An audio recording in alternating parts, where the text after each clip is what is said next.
विकास से परिचय आज से लगभग 3-4 महीना पूर्व द्वारकाधीश के चरणों के साहित्य में ही हुआ था और हम भी संजोग से हमारे पूर्वज बिहार से हैं। बिहार की दुर्गति से मन बहुत पीड़ित रहता था और मन में हमेशा होता था कोई ऐसा तो आए आगे जो सोए हुए बिहार को जगाने की प्रेरणा दे। तो ये बीरा विकास देव जी ने उठाया है और प्रेरणा से बड़ा कोई धर्म नहीं है।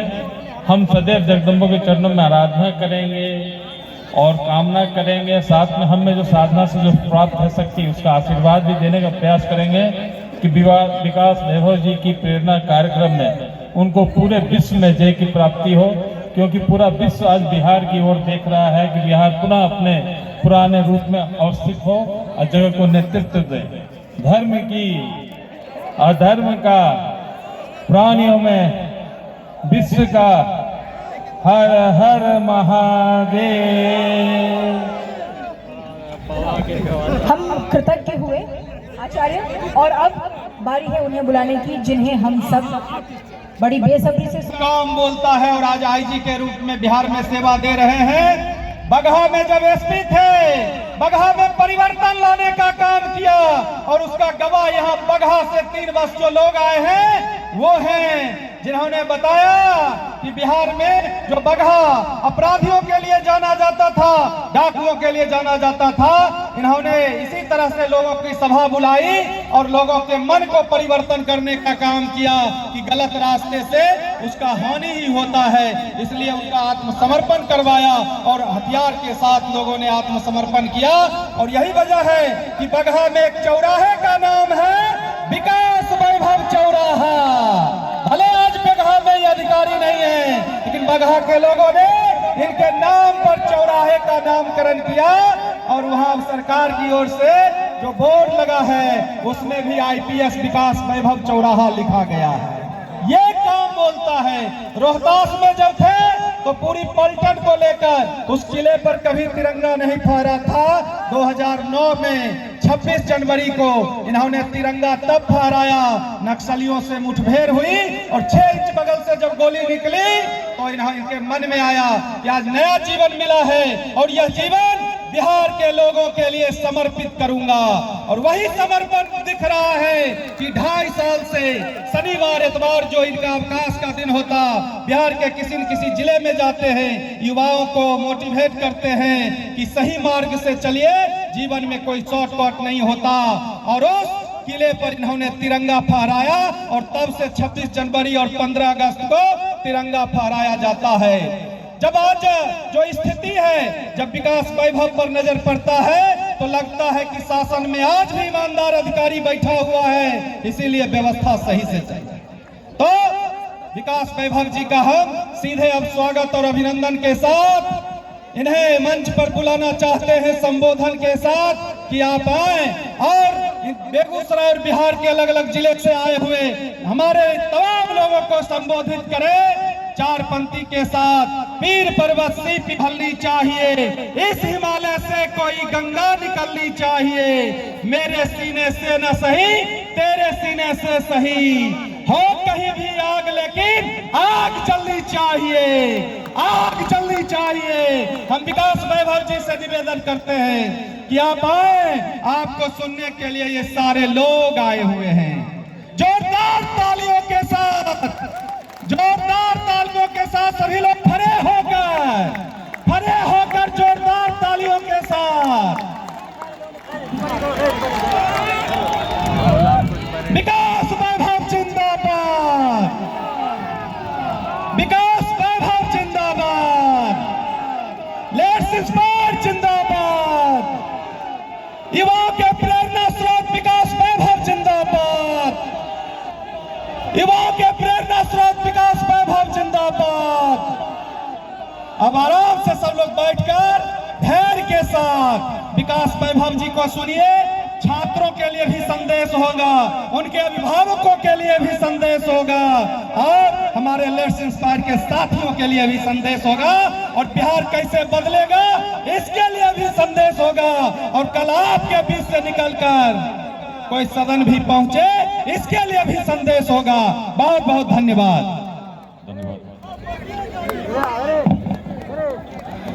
नमस्ते बिहार। सबसे पहले पूरे बिहार के सभी 38 जिलों से यहाँ पधारे एक एक व्यक्ति का, एक एक पुरुष का, एक एक महिला का, एक एक युवा का हृदय से नमन करता हूँ, अभिनंदन करता हूँ। राष्ट्र कवि दिनकर की भूमि को नमन करता हूँ, अपने पूर्वजों की भूमि को नमन करता हूँ, माँ गंगा को नमन करता हूँ, मिथिला की भूमि को नमन करता हूँ, मिथिला मगध अंग के संगम स्थली इस बेगूसराय जिले को नमन करता हूँ। भारतवर्ष उज्जवल हो, भारत का भविष्य उज्जवल हो। आज इस पूरे मैदान में, गणेश दत्त महाविद्यालय के इस मैदान में मंचासीन अतिथियों को अभिनंदन करता हूँ। एक उत्सव का माहौल है, एक क्रांति के उत्सव का माहौल है। ये पहला कार्यक्रम इस प्रकार का है जो राजनीतिक नहीं है, जो धार्मिक नहीं है, लेकिन बिहार को बढ़ाने के लिए सभी 38 जिलों से हजारों हजार की संख्या में आज लोग उपस्थित हैं इस धरती पर और एक ही संदेश लिए हुए हैं, नमस्ते बिहार। उस बिहार को नमस्ते जो प्राचीन काल में, जब रोड आज के जैसे नहीं थी, टेक्नोलॉजी आज के जैसी नहीं थी, सूचना के तंत्र आज के जैसे नहीं थे, व्यक्ति को व्यक्ति से जोड़ना जानती थी, इस रूप में जोड़ना जानती थी कि अफगानिस्तान के पार तक भारतवर्ष के अखंड साम्राज्य को हम स्थापित कर सके, हिमालय के उत्तर तक कर सके, दक्षिण में सागर तक तो कर ही सके थे, पूर्वोत्तर के भी पार तक कर सके थे। कैसा था वह बिहार जिसमें जब संसाधन नहीं थे हम उस अखंड भारत के साम्राज्य का निर्माण कर सके?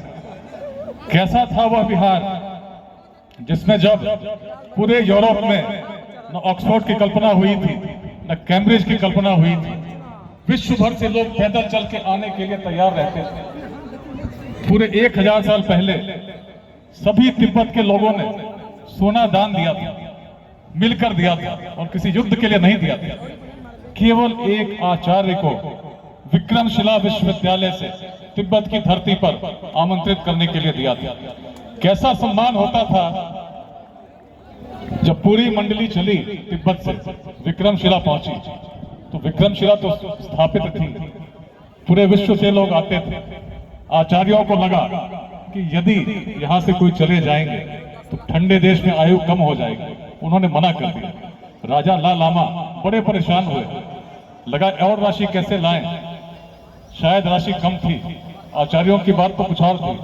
और राशि लेने जब पहुंचे तो उन्हें पता नहीं चला कैसे खदानों की तलाश में नेपाल की सीमा में चले गए, और जब नेपाल की सीमा में गए तो नेपाल के शासकों ने बंदी बना लिया और शर्त रखी कि जो तिब्बत वासियों ने स्वर्ण इकट्ठा किया है उसको जब आप सुपुर्द करेंगे तभी आपको हम रिहा करेंगे।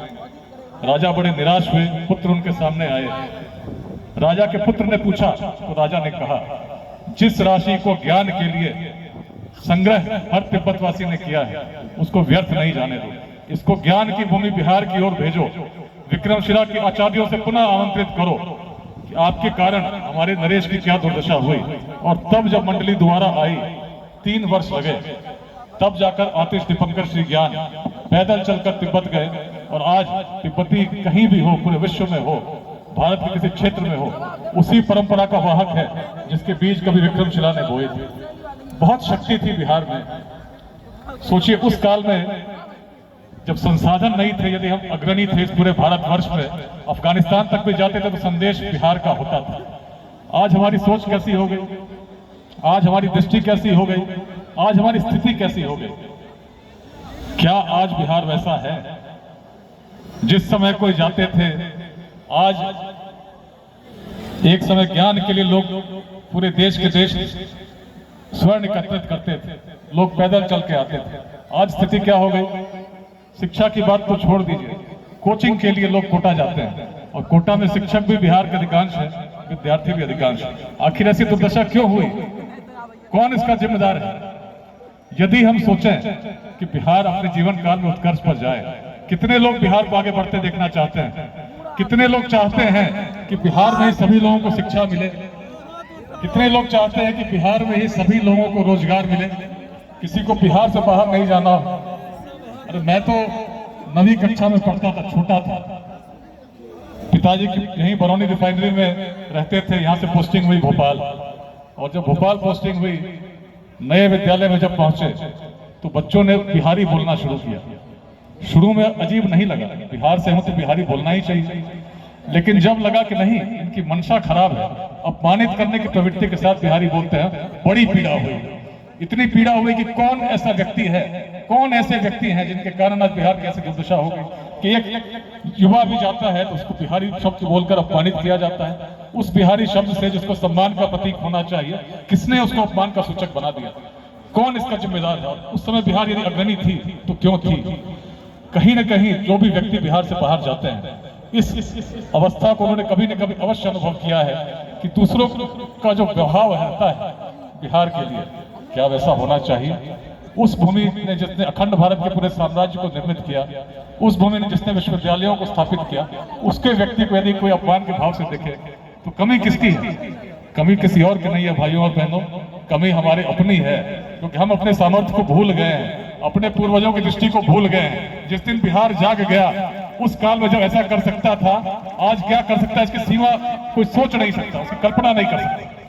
इस मैदान में एक एक व्यक्ति साक्षी है उस संकल्प का जो हम आज लेंगे, क्योंकि बिहार को यदि बदलना है, प्राचीन बिहार की दृष्टि को समझना होगा। उस समय बिहार क्यों बढ़ रहा था? बिहार में जातियां तब भी थीं, लेकिन जिस प्रकार का जातिवाद आज जहर के रूप में, संघर्ष के रूप में हमारे मनों में उत्पन्न है, व्यक्ति को व्यक्ति से तोड़ता है, जिस प्रकार का संप्रदायवाद आपस में हमें एक दूसरे से मिलने नहीं देता, यदि उस समय बिहार में रहा होता तो क्या हम अफगानिस्तान के पार तक साम्राज्य को बना पाते? यदि इस प्रकार का भाव रहता तो क्या चीन से लोग आते, कोरिया से लोग आते, जापान से कोई आता? सब सम्मान के साथ आते थे कि बिहार की भूमि अलग थी। बिहार में जातियां तब भी थी, लेकिन जातिवाद नहीं थी, सोच अलग थी। नंद वंश का उदय यदि कहीं हो सका तो अपने बिहार की धरती पर हुआ, मगध में हुआ। नंद वंश कहां से आता था? समाज के सबसे निम्न वर्ग का व्यक्ति शासक हो सकता है, ऐसी अवधारणा देने वाली भूमि यदि कोई है तो अपना बिहार है। समय से आगे सोचने वाली भूमि, जातियों से ऊपर सोचने वाली भूमि, ऐसी भूमि जहां आचार्य चाणक्य भी जब चले तो उन्होंने चंद्रगुप्त की जाति नहीं देखी। सामर्थ्य को पूजने वाली भूमि रही है बिहार, और जब भी कोई सामर्थ्यवान सामने आया है, बिहार ने हृदय से स्वीकार किया, इसलिए बिहार आगे बढ़ा है। और जब भी ऐसा व्यक्ति जो बिहार की दृष्टि को लेकर चला हो, तो आचार्य चाणक्य जैसे लोग आए हैं जिन्होंने केवल युवा को देखा और देखा कि इसकी दृष्टि क्या है, किस प्रकार से जोड़ना जानता है। और तब जब ऐसे भाव के साथ चले, यवन सेना चली थी वीर अलक्षेंद्र के नेतृत्व में, अलेक्जेंडर द ग्रेट पूरे यूरोप को पराजित कर चुके थे, पर्शिया जीत चुके थे, लेकिन जब यहाँ आए, उस युवा टोली जो मगध से निकली थी, उसने जब सबके बीच में फुर्ताना शुरू किया, जब मगध की सेनाएं चलती हैं, उनके धूल में सूर्य भी छिप जाता है। ऐसी भय व्याप्त हुई उस सेना में कि धीरे धीरे सभी ने अपने सिकंदर महान का विरोध करना प्रारंभ कर दिया। हम आगे नहीं जाएंगे, आगे मगध है। लेकिन कौन सा मगध? यवन सैनिकों को लौटना पड़ा, वीर अलक्षेंद्र भी लौट गए। उस मगध का शौर्य क्या था? उसके शौर्य का वर्णन तो स्वयं भगवान श्री कृष्ण ने कहा, जब उन्होंने कहा महाभारत में कि मगध के शौर्य के कारण मुझे अपनी राजधानी मथुरा से द्वारका ले जानी पड़ी। अगर महाभारत में इस आख्यान को पढ़ेंगे तो पाएंगे, जब जरासंध वध होता है, उससे पहले कंस का वध हुआ था, और कंस का जब वध हुआ था, जरासंध को इतना क्रोध आया कि उन्होंने अपनी गदा घुमाकर फेंकी और गिरा मथुरा के समीप। भगवान श्री कृष्ण ने कहा, और क्या कहा? जरासंध का वध आवश्यक है। और तब जब चले तो कोई व्यक्ति जो हस्तिनापुर से चलेगा, उसका मार्ग क्या होगा? सीधा मार्ग होगा, प्रयाग आएगा, काशी आएगा, उस प्रकार से राजगृह जाएगा। लेकिन भगवान श्री कृष्ण, अर्जुन और भीम इस मार्ग से नहीं आए, उत्तर कुरु के माध्यम से नेपाल गए। नेपाल के जंगलों से होते हुए, गंडक किनारे होते हुए सोनपुर के पास उन्होंने गंगा पार की, नदी पार की, और तब गोरखगिरी, आज बराबर की गुफा जहानाबाद में चढ़कर जब भगवान श्री कृष्ण ने देखा तो उन्होंने कहा, इस नगर को सीधे युद्ध में जीतना संभव नहीं है। शेष सभी जानते हैं, शौर्य की भूमि, उद्यमिता की भूमि, चंपा अपना भागलपुर, जिसके नाम पर वियतनाम 1500 वर्षों से जाना गया। कैसी प्रेरणा रही होगी जिसके कारण ऐसी उद्यमिता रही। कौटिल्य के अर्थशास्त्र को पढ़ते हैं तो पाते हैं हजारों ऐसे व्यवसायों का नाम लिखा है। कर लगता था, कैसी व्यवस्था थी, कैसा उन्नत बिहार, जिसमें उद्यमिता कैसी थी, क्यों बढ़ रहे थे हम। यदि समझना हो तभी हम समझेंगे क्यों नहीं आज हम बढ़ रहे हैं। यदि प्राचीन बिहार के इतिहास को देखेंगे, देखेंगे ज्ञान की भूमि थी, और ज्ञान का आधार क्या था? सबसे प्राचीन ग्रंथ ऋग्वेद है। वैदिक परंपरा को जब प्रारंभ होते देखते हैं तो अनेक प्रकार के विचारों को उसमें पाते हैं, अनेक प्रकार के विचारों को देखते हैं, ईश्वर की आराधना करते हैं, स्तुति करते हैं उस श्रुति के माध्यम से जो हमें प्रदत्त है। साथ में एक रहस्य को भी पाते हैं जब नास्तिक सूक्त को पढ़ते हैं। लेकिन जब बिहार की सोच को देखते हैं तो वेदांत में पाते हैं, जहाँ वेदों का अंत हो गया उस भूमि को बिहार कहा गया, क्योंकि वेदों का उत्कर्ष ऐसा ज्ञान, और ज्ञान क्या था? ओम पूर्णमदः पूर्णमिदं पूर्णात् पूर्णमुदच्यते पूर्णस्य पूर्णमादाय पूर्णमेवावशिष्यते। जो पूर्ण था, पूर्ण है, पुनः पूर्ण में विलीन हो जाता है। The complete remains complete and goes back to the complete. जैसे स्वर्ण को हम काटते हैं तो छोटा जो कण होता है उसमें गुण तो सोने के ही होते हैं, कोई लोहे के गुण तो नहीं आ जाएंगे। तो बिहार के ऋषि की दृष्टि यही थी कि यदि हर व्यक्ति में, हर आत्मा में परमात्मा का अंश है तो निश्चित है कि उस अंश में भी गुण वही होंगे। और परमात्मा के गुण क्या है, उनकी शक्ति क्या है? असीम शक्ति, जिसकी व्याख्या नहीं की जा सकती। और असीम को कितना भी हम खंडित करें, कितना भी विभाजित करें, तो जो छोटा कण होगा क्या होगा? निश्चित है असीम ही होगा। और ऐसे में हर व्यक्ति जो इस मैदान में बैठे हैं, इस मैदान के बाहर है, पूरे विश्व में है, किसी धर्म के हो, किसी जाति के हो, महिला हो, पुरुष हो, अमीर हो, गरीब हो, युवा हो, किसान हो, हर व्यक्ति के गुण यदि देखें असीम है, उसकी क्षमता असीम है। और यही इस पूरे अभियान का, जिसका नाम है आइए मिलकर प्रेरित करें बिहार, बिहार की दृष्टि यह थी कि हर व्यक्ति में उस पूर्ण तत्व को हम देखते हैं। और जिस व्यक्ति के मन में ऐसा भाव आ जाए कि हर व्यक्ति के अंदर गुण पूर्ण है, ऐसा व्यक्ति क्या दूसरे व्यक्ति में भेद करेगा? उसे तो हर जगह वही ईश्वर का अंश दिखेगा, वही परम तत्व दिखेगा। और इसीलिए इस भूमि पर हम जातियों से परे सोचने लगे। इसीलिए वैशाली के संथागार में, वैशाली से इतनी बड़ी संख्या में लोग आए हैं, उस वैशाली के संथागार में पूरे इस वज्जी महाजनपद से, जिसकी उत्तर में हिमालय, दक्षिण में गंगा, पूरब में कोसी, पश्चिम में नारायणी गंडक स्थापित थी, 7,707 गणराजा चुनकर आते थे, जाति के आधार पर नहीं। बिहार की सोच अलग थी और प्रति वर्ष बिना किसी विवाद के अपने गणाधिपति को चुनते थे। जब व्यक्ति का सोच, व्यक्ति की विचार महानता को प्राप्त करती है, व्यक्ति बड़ा हो जाता है, एक व्यक्तित्व का रूप ले